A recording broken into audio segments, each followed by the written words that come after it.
నమస్తే సార్. నమస్తే. ఎలా ఉన్నారు సార్?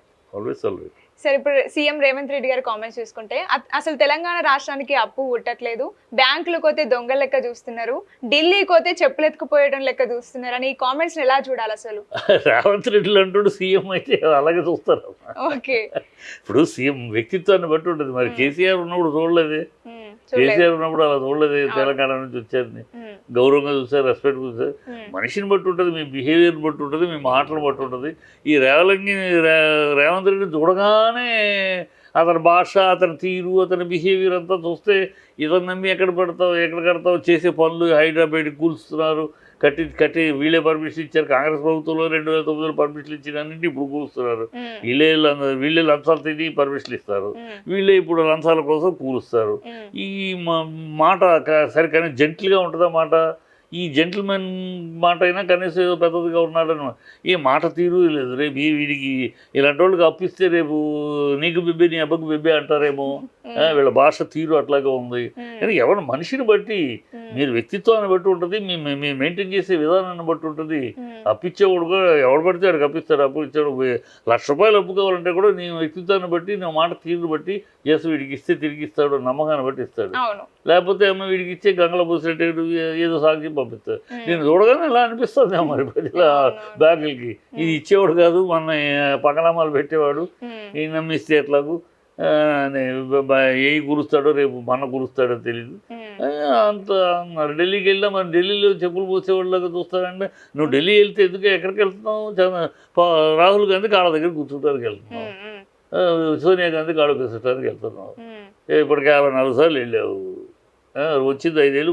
అక్కడికి వెళ్ళి వాళ్ళ కాళ్ళు తీసుకుంటూ వాళ్ళ కాళ్ళ దగ్గర కూర్చుంటూ తప్పితే ఈ రాష్ట్ర ప్రజల గురించి ఏవి హామీ నెరవేర్చావు అన్ని అబద్ధాలు. అంటే ఏ హామీ తీసేయాలని మనల్ని క్వశ్చన్ అడుగుతుంటే, ఉచిత బస్సు తీసేయాలా లేకపోతే మహిళలకు ఇచ్చే పథకాలు తీసేయాలా? మానిపో, నీకు తెలియకపోతే ఏం చెయ్యాలి, ఎట్లా మేనేజ్మెంట్ చేయబోదు దిగిపోవు.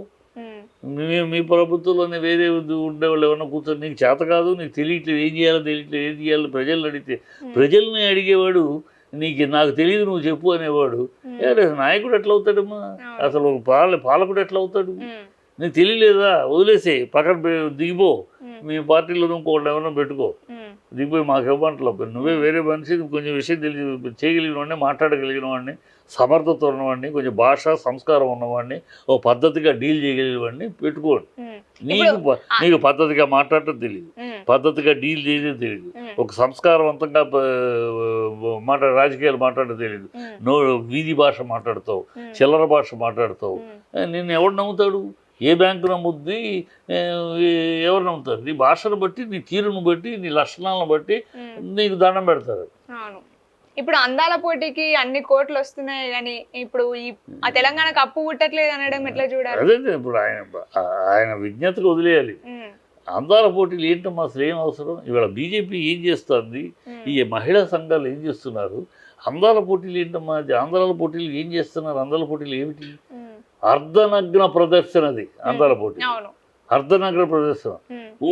కోతలు కూస్తారు ఈ మహిళా మండలు. సినిమాల్లో డ్యాన్స్ అలా ఉందని ఇలా ఉందని మహిళా మండలు ఎక్కడున్నారు ఇప్పుడు? ఎక్కడ మాట్లాడారు? గొంతు ఇప్పుడు ఎందుకంటే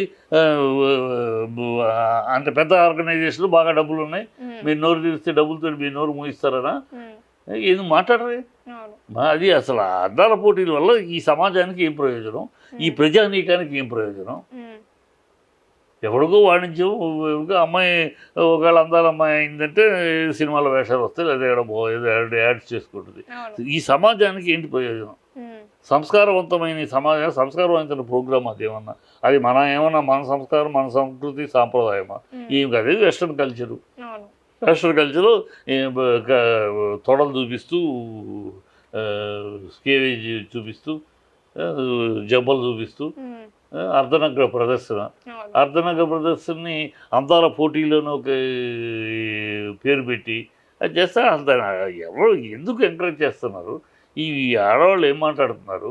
ఈ మహిళా మనులు ఎక్కడ? మహిళా సంఘాల మనుషులు ఎక్కడ? ఈ ఆవిడ చాలామంది ఉన్నారు, వాగేస్తారు మేము మహిళా ఏది గొంతు లేకపోతే అది మాట్లాడారు. బీజేపీ మాట్లాడదు, అవును. బీజేపీ గతంలో మహిళ ఇవాళ ఇక్కడ కూటమితో ఉన్నారు కానీ బీజేపీ మాట్లాడుతూ అవునవును. ఏమీ అది ఆయన నడపడం ఏంటి, దానికి 50 కోట్లు ఖర్చు పెట్టడం ఏంటి, వీళ్ళు ఎవడో ప్రైవేట్ వాడు చేసుకుంటాడు. ప్రభుత్వం ఏం చేస్తుంది, అద్దాల పోటీలు లాంటిప్పుడు ప్రభుత్వం డబ్బు ఖర్చు పెట్టు, పర్మిషన్ ఇస్తుంది అంతే. ప్రభుత్వం చేయాల్సిన పని వాళ్ళు చేసుకునే వాళ్ళకి పర్మిషన్, వాళ్ళకి డబ్బు పర్మిషన్లు పెట్టుకుంటారు వాళ్ళు. వాడిని నువ్వు 25 లక్షలు 25 కోట్లు నువ్వు ఖర్చు పెట్టడం ఏంటి, ఎవడి సొమ్ము ఖర్చు పెడతావు, ప్రజల సొమ్ము నువ్వు అందాల పోటీకి ఖర్చు పెడతావా? ఏమన్నా మళ్ళీ అవి లేవు, పెన్షన్ డబ్బులు లేవంటాడు, ఈ లేవంటావు. ఈ 25 కోట్లేమో అందాల పోటీలు అంటే నువ్వు సొలుగార్చుకుంటూ అందాల పోటీలు ఆనందిద్దామనా? ఏమి పిచ్చి వేషాలు అలాగే ఉంటాయి. అందుకనే ఎవరు నమ్మట్లా. వీళ్ళు ఇచ్చే ప్రిఫరెన్స్ వీళ్ళని బట్టి ఉంటుందమ్మా. ఈ కాంగ్రెస్ ప్రభుత్వం ప్రజలకు ఇవ్వాల్సిన ప్రిఫరెన్స్ కాకుండా ఈ అందాల పోటీలు ఇలాంటి అసభ్యకరమైన వాటికి పోవటమే. వీళ్ళని నమ్మి డబ్బులు ఇస్తే రేపు ఇట్లాగే అని ఎవడో డబ్బు ఇవ్వటానికి అట్లా అది నిజం ఒప్పుకున్నాడు. కనీసం అదైనా మెచ్చుకోవాలి. నిజాన్ని ఒప్పుకున్నాడు. వాడు బతుకేంటో మా బతుకు ఇది ప్రస్తుతం, మమ్మల్ని దొంగల్లా చూస్తున్నారు, చెప్పులు ఎత్తుకేళ్ళ చూస్తున్నారు, మమ్మల్ని ఎవడు పట్టించుకోవట్లేదు అని ఒప్పుకున్నాడు. ఇప్పటికన్నా నిజం తెలిసింది, మీ బతుకు ఇంతే, కాంగ్రెస్ బతుకు ఇంతే. కాంగ్రెస్ ప్రపంచం దేశం అలాగే చూస్తారు. ఏదో మొన్న అనుకోని పరిస్థితిలో ప్రజలు ఎక్కడో ఒక చిన్న మెలికలో మార్పు అన్న మెలికలు పడ్డారు, వచ్చారు. అంతేకాని మిమ్మల్ని మీ చరిత్ర ఇంతే, మీ గతి ఇంతే. సీఎం కుర్చీ నుండి రేవంత్ రెడ్డి దిగిపోతున్నాడా అంటే మీరేం చెప్తారు? దిగిపోతే మంచిది అంటున్నాను. దిగిపోతే మంచిది. ఇంక ఈ కుసంస్కారమైన భాష, ఈ కుసంస్కారమైన చేతలు, ఇలాంటి మాటలు లేకుండా కొంచెమైనా మరీ తెలంగాణ పరువు పోయింది. ఈ 10 ఏళ్ళప్పుడు 10 ఏళ్ల క్రితం, గతంలో 2 ఏళ్ల క్రితం వరకు తెలంగాణ అంటే దేశం అంతా అలా చూసింది. దేశంతో అలా చూసి తెలంగాణ ముఖ్యమంత్రి అంటే ఒక రెస్పెక్టబుల్, అమితమైన గౌరవం ఇచ్చింది దేశం ఏ రాష్ట్రానికి. ఇలా ఇప్పుడు ఎక్కడ బ్రాండ్ మొత్తం పడిపోయింది, తెలంగాణ బ్రాండ్ మొత్తం పడిపోయింది. ఇప్పుడు మేము తెలంగాణ సీఎం ఎవడయ్యా అంటే అక్కడ ఢిల్లీలో సోనియా గాంధీ కాళ్ళ దగ్గర, రాహుల్ కాళ్ళ దగ్గర పడుంటారు ఒక నలుగురు, అందులో ఒకళ్ళు మా సీఎం అని చెప్పుకోవాల్సింది. దౌర్భాగ్య స్థితి దిగజారిపోయింది. తెలంగాణ బ్రాండ్ మొత్తం పోయింది.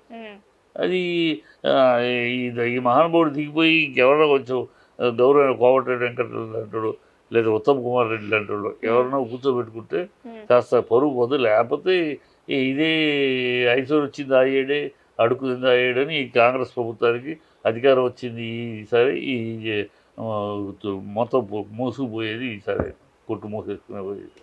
Okay sir, thank you so much sir.